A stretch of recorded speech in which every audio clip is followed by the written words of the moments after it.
昨日ロックフェラーセンターで新しく靴を買いました。19日間ずっと同じ靴履いてたら汗臭くなってたまらなくて、ちょっと一足新しく買っちゃいました。ということでおはようございます。今20日目ですね。アメリカ一周を始めてから20日目になります。で、僕は今チェルシーにいます。チェルシーで何をしに来たかというと、あそこに旗があると思うんですけど、合気道をしに来ました。ニューヨーク合気会っていうアメリカで一番でかい合気道の道場ですけど、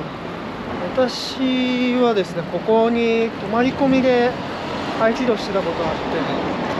て、留学中はずっとここの人たちにいろいろとお世話になってたんですね。というわけでちょっと行ってみたいと思います。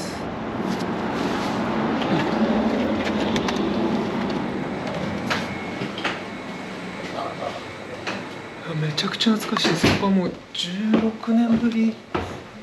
なんで、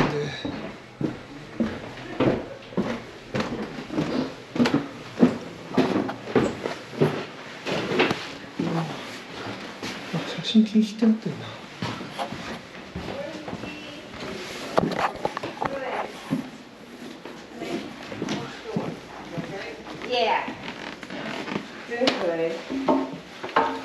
Morning. Oh, Indra, do you remember me? I'm Taka. What? No, wait. Oh, Taka? hi, Oh my gosh! Oh my gosh. long time no see. It's a mom of a teenager kid.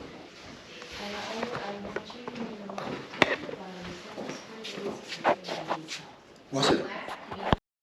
留学外機会です。留学中僕はずっとここに入り浸ってました。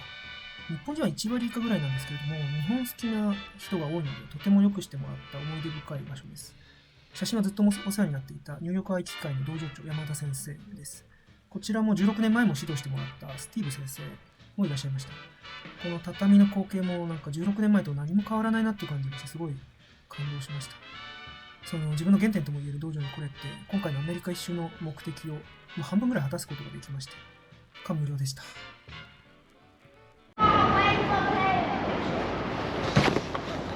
いや、ニューヨーク合気会で結構してきました。16年ぶりです。16年ぶりに稽古しても、道場に来ても、多くの昔一緒に稽古した人がまだ稽古してて、ここにいてすごい感動しました。みんな覚えててくれて、いやー、すごい嬉しそうでしたね。涙が出るぐらい嬉しかったです。昔とてもお世話になって、僕はあの道場に住ませてもらってたこともあるぐらいなんで、いろんな思い出があるんですけど、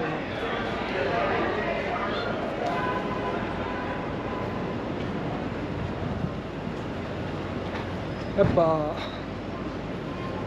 知ってる人がいるとか、本当に家族みたいな人がいるっていうのはいいですね。あとニューヨーク合気会っていうのは本当に世界でも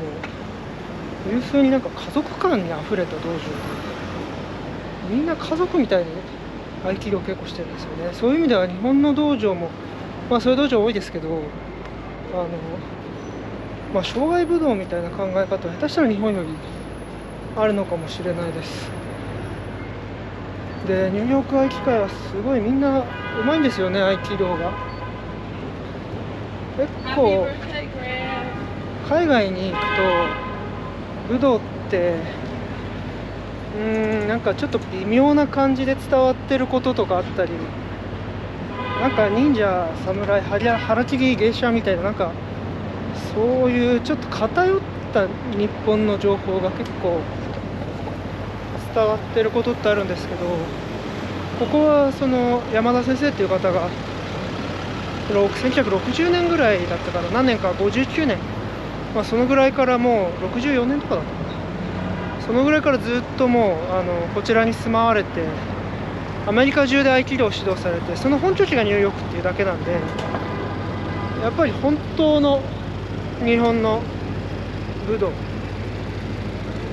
日本の伝統的な作法や武道、それから日本の哲学とか、そういったものがちゃんとこの場所では伝わってます。本当に素晴らしい道場ですし、やっぱ日本のことをこうやって本当に世界に伝える人がいるから誤解しないでちゃんと日本の情報が伝わっていくようなもんだと思います。合気道に関わらず空手とか他の武道もそうですけど、結構世界中に行っていろんなところで指導したりしてるんですけど、やっぱこういう人間を絶やしちゃいけないなっていうふうに思います。民間外交とか文化外交とかよく言いますけど、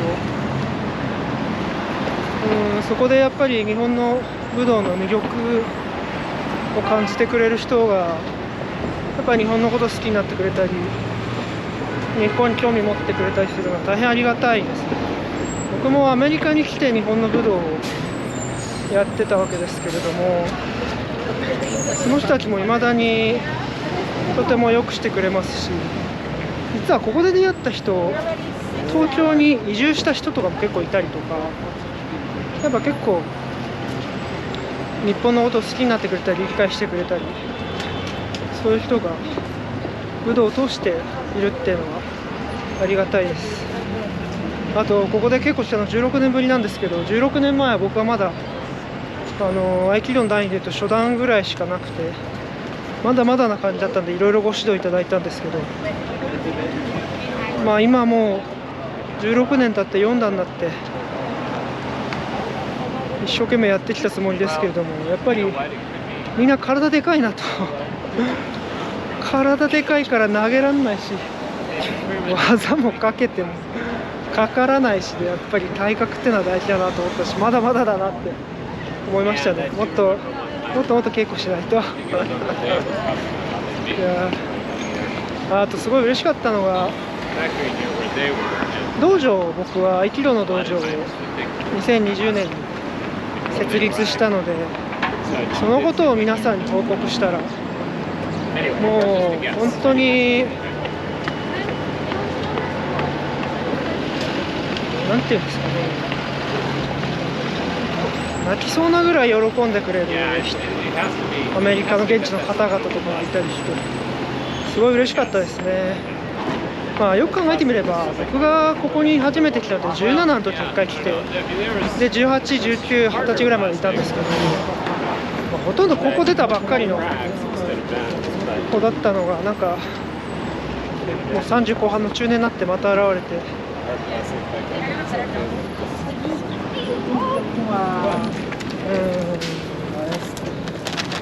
時間の速さを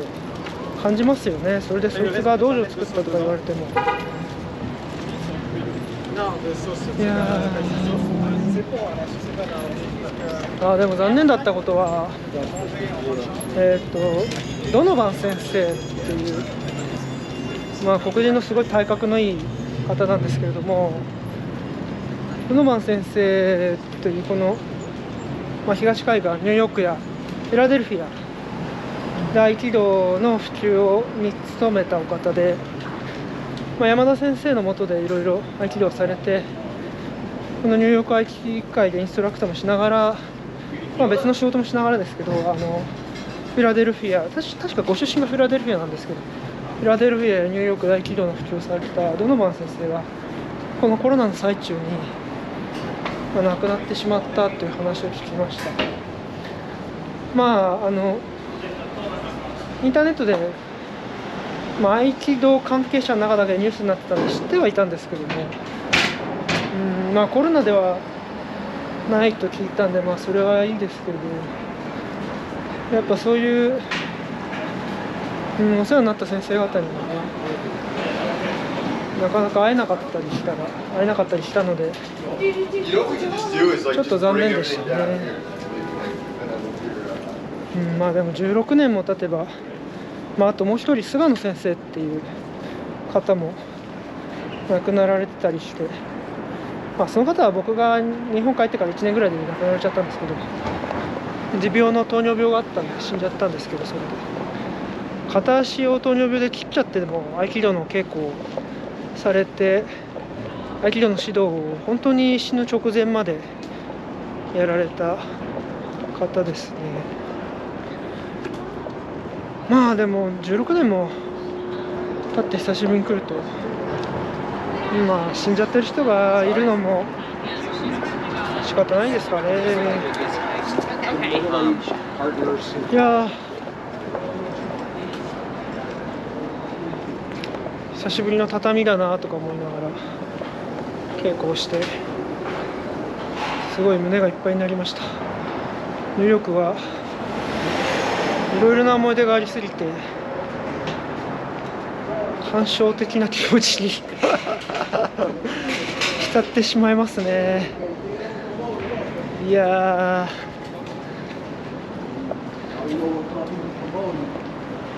お酒とか飲むといらない昔話とかしちゃいそうなぐらい感傷的な気持ちに浸ってます。チェルシーにニューヨーク駅帰ってとこがあって、まあ、18th ストリート、18ストリートなんですけど、まあご飯食べようかなと思って、チェルシーっていうとチェルシーのマーケットがあってそこが有名なんですけど、まあ、また思い出攻めでですね、ちょっとここから10分じゃつかない20分ぐらいぶらっと歩くと、昨日行ったエンパイアステートビルの方まで行くんですけど、そこの近くのコリアンタウンでご飯を食べたいと思います。僕は留学中はですね、やっぱアジア人ってアジア人同士で仲良くなったり助け合ったりして、まあその輪は日本人同士でもあったりするんですけど、僕の場合はたまたまなんか韓国人の連中と仲良くなって、で兵役上がりのなんか結構面倒見のいい韓国人のお兄ちゃんがいたんですよね。大学生なのに25歳っていうから、なんでって話聞いたら兵役に行ってたり、高校出てちょっと働いたりみたいな話してて、韓国でも大学行ってたけど留学したって来たみたいな兄貴肌な韓国人の、まあ K っていう名前のやつなんですけど、でもこれ困ったことに韓国の人たちって自分の名前がアメリカであんま覚えてもらえないから、みんな J とか K とかクリスだよとか言い出すんですよね。まあそれはいいんだけど、今になって思うのは、いやいやもう Facebook とかで繋がれないからみたいな、もういやいや K は K なんだけど、一度連絡先が失ってしまうとですね、なかなかもう一度連絡が取りづらくなる、そういう欠点はあるんですよね。まあでもすいません、その K がよく連れてってくれて教えてくれたコリアンタウンのお店に行こうと思ってます。韓国の留学生とはめちゃくちゃ仲良くなって、なんか僕はあんまり日韓の政治問題とかで国としては仲が悪い時とかもいっぱいある国だっていうのはまあ理解はしてるつもりなんですけど、全然あんまりそういう偏見はなくてですね、すごい仲良かったですね。お互いの家に行ったりとか、他の韓国の留学生の友達の家に行ってプデチゲ鍋とか一緒に作ったりして楽しかった思い出があります。ちょっとそのコリアンタウンにこれからブラブラっと歩いて行ってみたいと思います。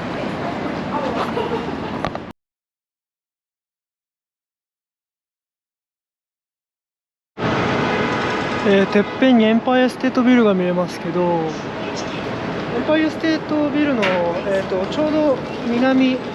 もう隣接するぐらい南ですね。この辺りがニューヨークの韓国人街コリアンタウンです。すごいいい場所に韓国の人たちが土地持ってますよね。素晴らしいなと思います。自分がよく行ったお店がここに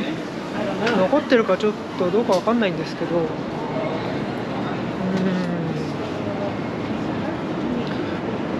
まあ、適当にブラブラ歩いて懐かしの店を見つけたいと思っています。でもこうやって見ると本当ハングルだらけ。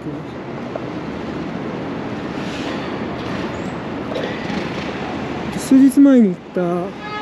ィラデルフィアのリトルサイゴンとは全く異なって、本当に韓国人がこの通りにいっぱいいるんだなっていうのが分かりますね。韓国人がいっぱいいるっていうか、韓国のお店がいっぱいあるって感じですかね。まあでもそう、ここってなぜか知らないですけど、これかな。いやでも違うな。なぜか知らないですけど、ここ結構日本の店なんですよね。あとカラオケもあって、ちゃんとした日本のカラオケですね。結構そういうの目当てで来てる人が多かったなと思います。カラオケとかは駐在員の人とかがわざわざ行ったりするんですよね。あとは韓国系のスーパーマーケット、やっぱり日本と似ててうまいんですよね。韓国系のスーパーマーケット、あそこにもありますね、アジアンスーパーマーケットが。懐かしい。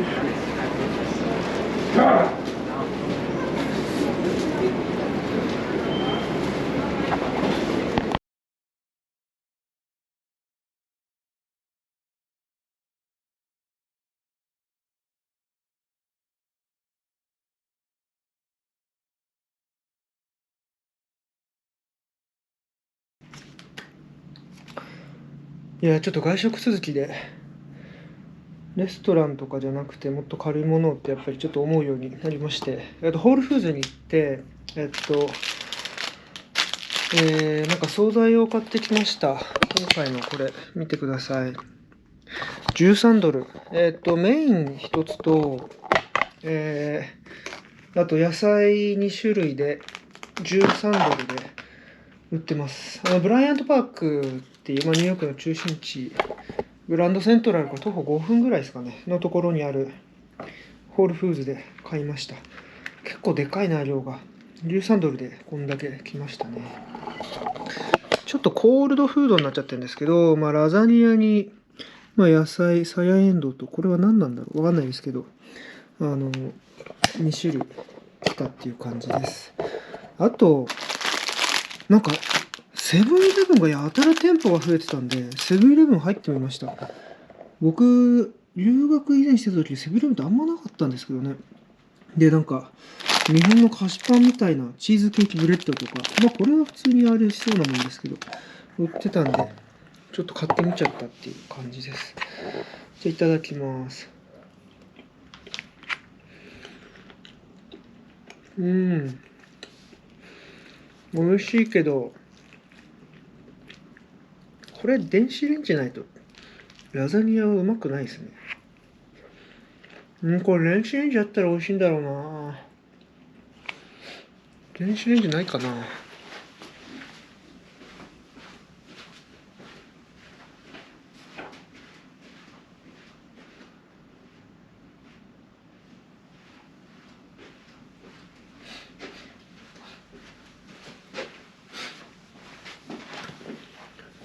残念ながらホテルに電子レンジはついてませんでした。しょうがない。ラザニア、冷えたピザを食ってるみたいな感じですね。これは僕がホテルで暮らしてんのに、これを買った僕の過ちですね。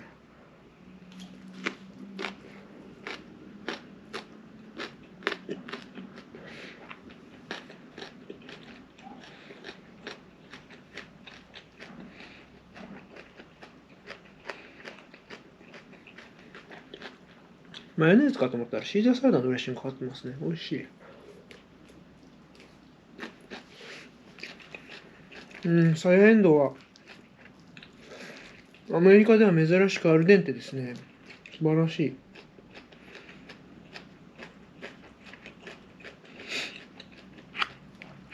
い。いやでも13ドルで飯が食えるのはお得でいいですね。やっぱ入力高すぎますよ、なんでも。さっきも石焼きビビンバとスンドゥブで30ドルぐらい払ってるんで、今1ドル130円だから、まあ4000円ぐらいかかってるわけですよね。日本の倍以上しますよ。高い。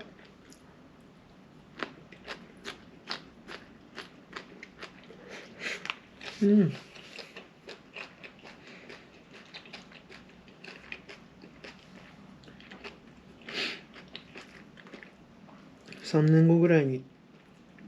振り返った時に、あの時あんな円高だったなと、円安だったなって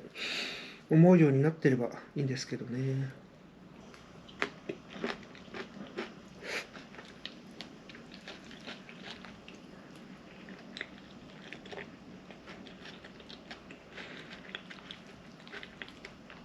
慣れると、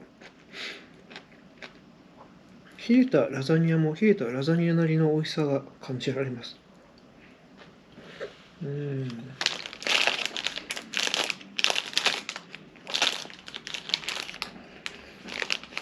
セブンイレブンのチーズケーキブレッド。こっちも開けて食べてみたいと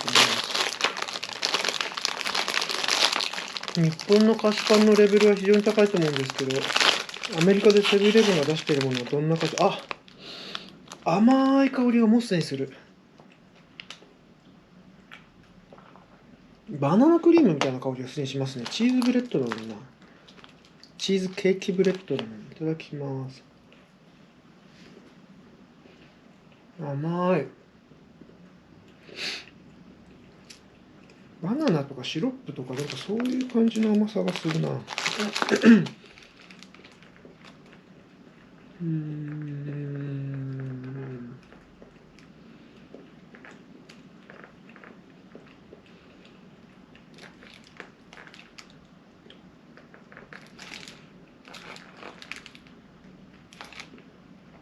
チーズケーキブレッドって書いてあるけど、あんまりチーズが入ってないですね。確かに味付けはチーズケーキ風だけど、チーズっぽいけど、チーズケーキとかとはちょっと違いますね。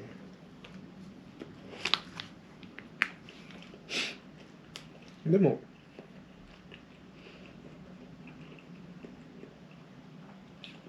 美味しい。これはなんか日本の菓子パンに植えてたら美味しいですね。でも当然ながらやっぱアメリカのセブンイレブンはアメリカ用に作ってって別に日本人相手にしてるわけじゃないんで、やっぱこの甘味の感じが良くも悪くも石鹸で言えばダウみたいな花王とかじゃなくて P&G の石鹸ですみたいな洗剤ですみたいな感じのちょっと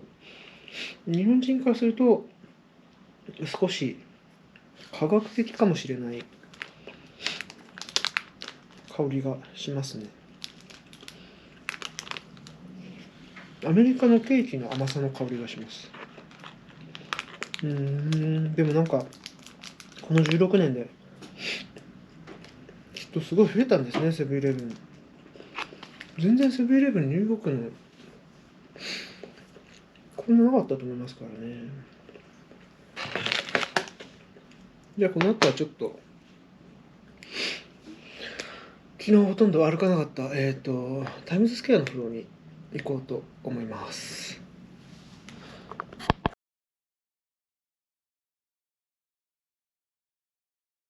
タイムズスクエアだらだら歩いてたらアラジン今やってんですね。ずっとやってるのかもしれないですけど、でそのチケットセンターパッと入ったら当日券がまだ余ってたんで、買っちゃいました。99ドル。それなりに安いですね。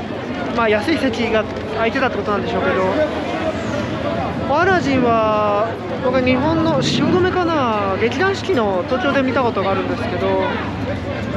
同じの2回見てどうすんのっていうのはありつつも、でもすごい楽しかったんで、ちょっと日米のものを比較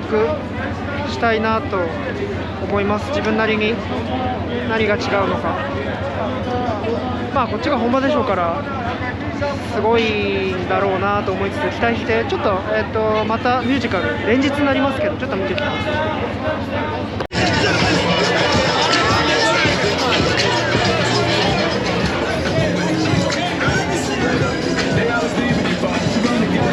いやアラジン見てきました。面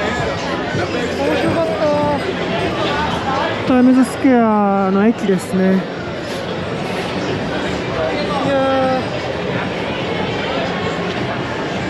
すごかったです。いややっぱりなんて言うんでしょうね、ダンスのキレとか迫力とか、こうなんか腹の底からぐいぐいとなんかゾクゾクさせてくるようなパフォーマンスの凄さとか、本当にすごかったですね。面白かった。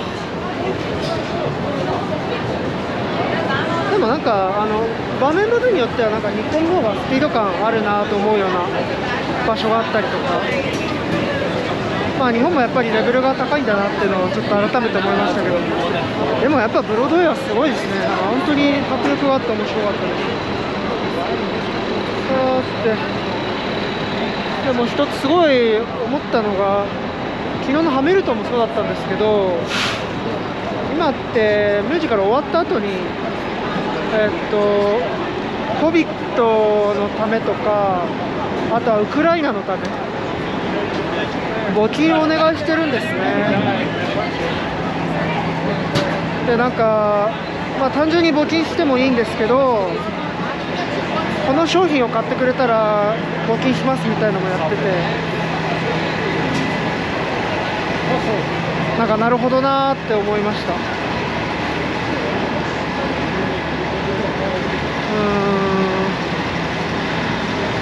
やっぱ大変な時期だなって思いましたね。なんか世界中が結構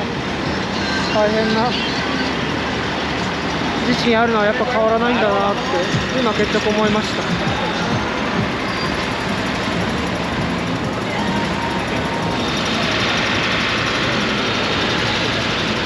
あれですね、やっぱディズニー系は分かりやすくて面白いから、昨日のハミルトンとはちょっと違って、昨日のハミルトンはやっぱり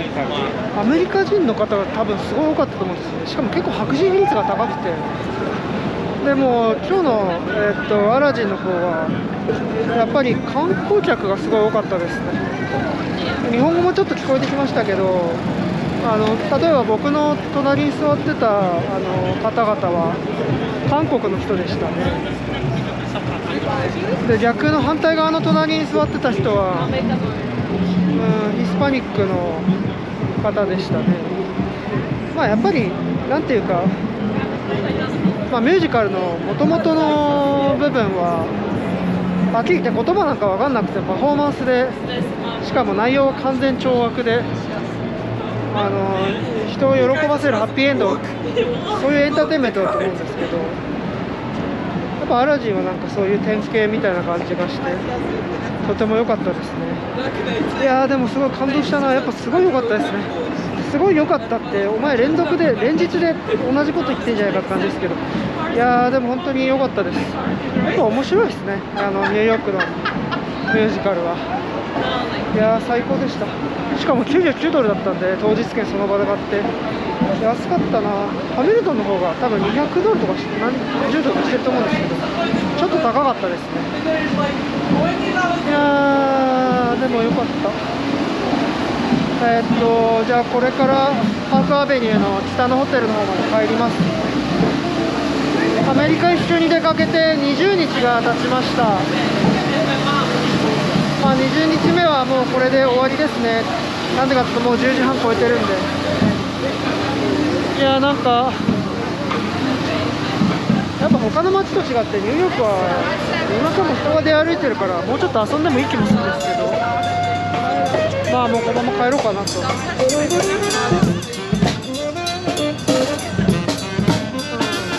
日はですね、